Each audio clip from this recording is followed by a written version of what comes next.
Obamacare has emerged in the last 48 hours as a theme that Mr. Trump has been able to stick with and get some traction with. The timing is a plus for the Republicans, no doubt, as the Obama administration announced premiums for the signature legislation of the president's tenure will jump 25% for participants. And that, of course, is a big hit to people's wallets.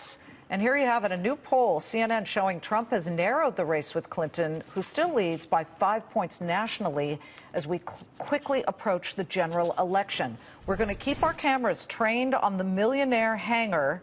That's actually its name, the Millionaire Hangar in Florida, as we bring in our guests, Democratic strategist Mary Anne Marsh and GOP strategist Ron Christie, with what they think the candidates should be doing to get an edge in the final weeks before Election Day. I have to say, Ron, that this Obamacare theme, which he's been able to bring up in at least all of his appearances in the past 48 hours, seems to be attracting crowds because it touches a nerve.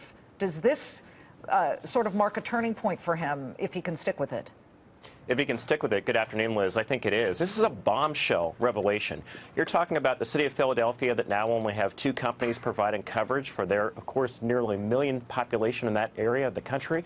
You're looking at North Carolina. You're looking at key battleground states where people are saying, this is actually going to hit me in the wallet. This is going to hurt my family. This is going to hurt my friends. And what the promises that were made, if you wanted to keep your plan, you could keep it. If you wanted to keep your doctor, you could keep it. Those turned out to be non-true statements 2 weeks before an election, could have an impact in some of these closing states. Okay, Mary Anne, Hillary Clinton feels extremely confident. In fact, in her last appearance in Coconut Creek, Florida, just a few minutes ago, she was basically almost just there as supporting Patrick Murphy, who is running against Marco Rubio in the Florida Senate. So it almost seemed like she was leaning back and saying, well, I don't need to even discuss Donald Trump or what he says versus what I promise. But doesn't she have to be wary here that he may get a last-minute bump, at least in a state in Florida where there are crucial electoral votes?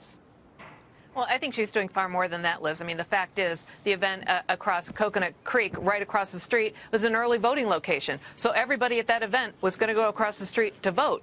And it's smart politics to be campaigning for the entire Democratic ticket, because Hillary Clinton's not only fighting to win this race, she's fighting for every Democrat on the ticket with her to win, so it would help her govern if she wins this race. So I think that's something important. And last but not least, everyone sort of poo-poos this 5% lead that she may or may not have. I mean, the polls are a little bit all over the place, but let's say it's 5 points. To put it in context, Barack Obama beat Mitt Romney by 3.9%, which is 332 electoral votes, and everybody thought that was a pretty crushing defeat of Mitt Romney. So to be 5 points at this stage of the game is a pretty good lead. We don't have big blowouts anymore, and I think people are looking for that.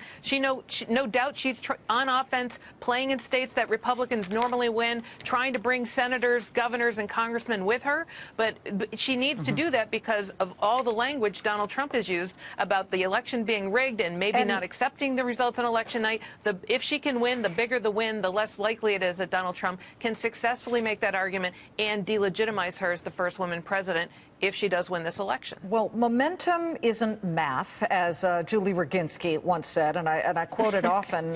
Ron, sure. The math is that right now, at least the Fox electoral map, and we can show this to you, shows that Hillary Clinton, if the election were held today, looks to stand to gain about 307 votes to 174 for Trump. Is that too high a mountain to scale here? Or can he do it? I think it's too early to say. I just remember being a little kid back in 1980 and thinking, oh my goodness, President Carter's going to be reelected, and then lo and behold, Ronald Reagan won in a landslide. Exactly. Not suggesting that Trump is going to win in a landslide, but so much can happen. There's so much momentum that Mr. Trump could get in many states across the country. There's also the possibility that some other revelation is going to come out, a WikiLeaks dump, something.